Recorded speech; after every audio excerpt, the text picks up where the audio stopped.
शाहदाबाद निकेतन में कक्षा छठी के भाइयों का हार्दिक स्वागत अभिनंदन है।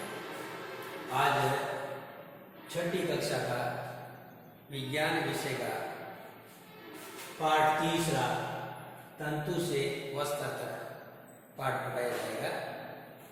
इसमें बिंदु 2.3.2 तक बता दिया है। आज है पॉइंट 3.3 कुछ पादप तंतुओं के बारे में अध्ययन करेंगे। कुछ पादप तंतुओं के बारे में जैसे पहला है रुई। आपने घर में देखा होगा जो आपके लैंप होता है, उस लैंप की जो बत्ती होती है उस बत्ती में रुई का उपयोग किया जाता है। तो ऐसे ही इसमें जब आप रुई को लेकर के उसको एक लड़ी को लेकर के उसको जैसे जैसे खींचते हैं तो उससे अनेक लड़ियां होती है, उसमें से अनेक लड़ियां निकलती जाती है। तो आपके मन में विचार आता है कि ये रुई कहाँ से प्राप्त होती है, ये कहाँ से प्राप्त होती है। तो रुई हमें कपास के पौधे से प्राप्त होती है। तो आपने कपास को देखा होगा, नहीं देखा हो तो देखने का प्रयास कीजिए। ये खेतों में उगाया जाता है और इस पौधे को जैसे जैसे ये बड़ा होता है तो इस पौधे में जब ये पकना शुरू हो जाता है तो उसमें एक गोल गोल जो अपना नींबू होता है, उस नींबू जितना बड़ा होने के बाद में जब ये परिपक्व हो जाता है, यानी पूरा जब पक जाता है तो ये अपने आप टूट जाता है। तो उसमें जब टूट जाता है तो उसमें से जो बीज है उसको नीचे गिर जाते हैं और उसमें रुई जो है वो उसके अंदर रह जाती है। तो इस प्रकार रुई जब रह जाती है तो उस रुई को अपन कहते हैं ये रुई प्राप्त हो जाती है। तो रुई का उपयोग जो होता है, आपने रुई तो आपने देखी है, बाजार में देखते भी हैं और आपने गेंदे को घर में देखा होगा, रजाइयों को देखा होगा, पतना होता है उसको देखा होगा और उसमें तकिए को भी देखा होगा। इन सब के अंदर रुई का उपयोग किया जाता है। तो कपास से बीजों को कंकन द्वारा पृथक किया जाता है। अब जो आपने कपास प्राप्त की थी और उसमें से जो आपने उस रुई को, जिसके अंदर थोड़ा सा बीज होते हैं, उसको रुई को अलग कैसे किया जाता है, जो ये पृथक किया जाता है, इस प्रक्रिया को कपास ओठना कहते हैं। यानी कपास से बीजों को अलग करना वह यह प्रक्रिया कपास ओठना कहला जाती है।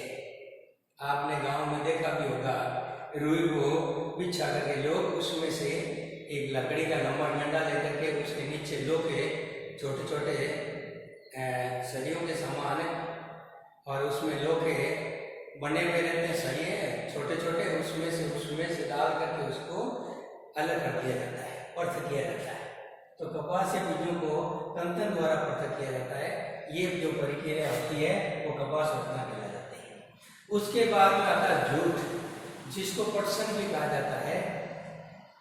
तो पटसन तंतु को पटसन पादप के तने से प्राप्त किया जाता है। जो पादप होता है यानी जो पेड़ होता है उसके तने से प्राप्त किया जाता है। और ये अभी जो बरसात के दिनों में ये बोया जाता है और भारत में इसकी खेती है ये वर्षा ऋतु में होती है। और ये अभी पश्चिम बंगाल है, बिहार है, असम है, इनमें ज्यादा उगाया जाता है।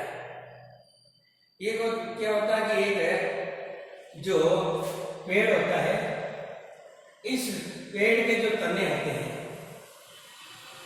पेड़ बड़ा होने के बाद में उसमें फूल होता है, वो फूल जब झड़ जाते हैं तो उस तने को उसको काट लिया जाता है और तने को काटने के बाद में उसको कई दिनों तक पानी के अंदर उसको भिगोया हुआ रखते हैं। भिगो कर रखने के बाद में फिर उसमें से अपन जो धागा होता है उसको बाहर निकाल लेते हैं और हाथ से उस धागे को बाहर कर लिया जाता है। तो सामान्यतः पटसन पादप जो होता है फसल को पुष्पन अवस्था में काटते हैं, यानी जब ये उसमें होते हैं, उस अवस्था में उसको काट लेते हैं। काटने के बाद में गन्ने को अधिक दिनों तक पानी के अंदर उसको भिगो करके उसमें से जो तागा निकलता है उसको हाथ से बाहर निकाल लिया जाता है। अब उसके बाद में आता है 3.4 सूती धागे की कटाई। कताई कैसे होती है? सूती धागे की कताई कैसे होती है? तो सूती धागे की कताई दो प्रकार से होती है। तो सूती धागे की कताई, ये रेशों से धागा बनने की प्रक्रिया को कताई कहते हैं।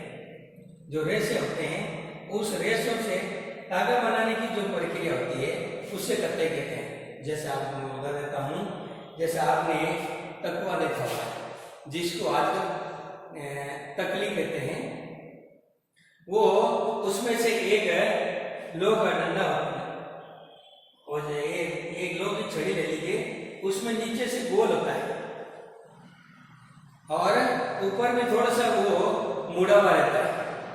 उसके अंदर उस रुई को डाल देते हैं और फिर उसमें से या जो भी तागा होता है उसको उसमें से डाल देते हैं और नीचे से उसको घुमाते हैं। जैसे जैसे उसको घुमाते हैं तो उसमें से धागा प्राप्त हो जाता है और ये धागा बनाते हैं। और ये कताई जो कताई के लिए एक सरल युक्ति है जिसको हस्तकौर का उपयोग किया जाता है, जिसको तकली कहते हैं। जो मैंने अभी आपको बताया था तकली क्या होती है। ये अन्य युक्ति भी है। जो चरखा है, आपने देखा होगा चरखा घर में है, और जिस समय महात्मा गांधी थे उस महात्मा गांधी ने इस चरखे का उपयोग किया था। और इस चरखे के अंदर भी जैसे ही ऊन को डालते हैं और ऊन को चरखे को जैसे जैसे घुमाते हैं और इसमें से धागा प्राप्त होता जाता है। और ये स्वतंत्रता आंदोलन के लिए भी एक स्वदेशी का उस समय ये आंदोलन चला था। महात्मा गांधी ने एक आंदोलन चलाया था और उसके अंदर ब्रिटेन से जो भी अपने ये वस्त्र आते थे आने वाले, उसको भी उन्होंने कहा कि ये बंद करके और फिर उसके बाद में सबको कहा कि हस्तशिल्प यानी हाथ से बनाने वाले धागे को आप काम लीजिए। और हस्तशिल्प या ग्राम उद्योग के नाम से आजकल लोग प्रसिद्ध हो गया और आजकल लोग उसका उपयोग भी करते हैं। तो इस प्रकार ये चरखा है उसका उपयोग किया जाता है। 1956 में भी महात्मा गांधी ने इसको हस्तशिल्प और ग्राम उद्योग यानी जो उसमें चरखे से हाथ में बनाया जाने वाला काम लिया, जो जगह काम लिया तो उसको कहा जाता है हस्तशिल्प। हाथ से बनाए जाने वाले को हस्तशिल्प कहा जाता है, जो चरखे से काट के बनाया जाता है। अब उसके बाद में आता है धागे से वस्त्र कैसे बनाया जाता है। धागे से वस्त्र दो प्रकार से बनाया जाता है, एक तो बुनाई तथा दूसरा बनाई। अब इस धागे का कैसे बुनाई उसकी की जाती है, आपने घरों में भी देखा होगा या अन्य जगहों पर देखा होगा। कुछ लोग लकड़ी, दो लकड़ी लेने के बाद लेते हैं, चार ले लेते हैं, उसको चारों तरफ बांध देते हैं। बांधने के बाद में उसको फिर धागा लपेटते जाते हैं उसको। और दूसरी तरफ से एक बार वो जैसे ताने पूरे हो जाते हैं फिर दूसरी तरफ से उसको करते हैं। और हाथ में उसको आपने देखा होगा बनाया हुआ जो लोग होता है उस धागे को पास में लेते जाते हैं और इसमें से ये वो आपके जो दरिये हैं ये बनाई जाती है। इसको जो कागज के टुकड़े हैं उनसे भी उसमें डिजाइन दी जा सकती है। आप कागज के टुकड़े देकर के उसमें कॉलम बना करके फिर भी इसकी बुनाई की जा सकती है। और अन्य एक विधि भी आपने देखी होगी जो माताएं घर में बनाया करती है। और माताएं हाथ में लेकर दूर जैसे आप स्वेटर बुनते हैं, दो तकिए हाथ में लेकर के फिर उसमें से दो धागे लेकर के और आपस में उसको बुन करके फिर आपकी स्वेटर तैयार हो जाती है। तो आपने एक देखा होगा, तो जैसे आपके मोजे होते हैं पाँव में पहनेंगे, वो जब पड़ जाता है उसमें से देखो एक जब धागा निकलता है, एक जैसे धागा निकलता है, जैसे जैसे इसको खींचते हैं तो पूरा उसमें से जुड़ा फट जाता है और एक ही धागा होता है। इस प्रकार इसकी बुनाई होती है। तो ऐसे ही स्वेटर में भी इस प्रकार की बुनाई होती है। तो इस प्रकार ये अपने पाठ में धागे से वस्त्र बनाने में ये दोनों विधियां आपको बता दी गई है। कल अंतिम वाला कल पढ़ेंगे। धन्यवाद।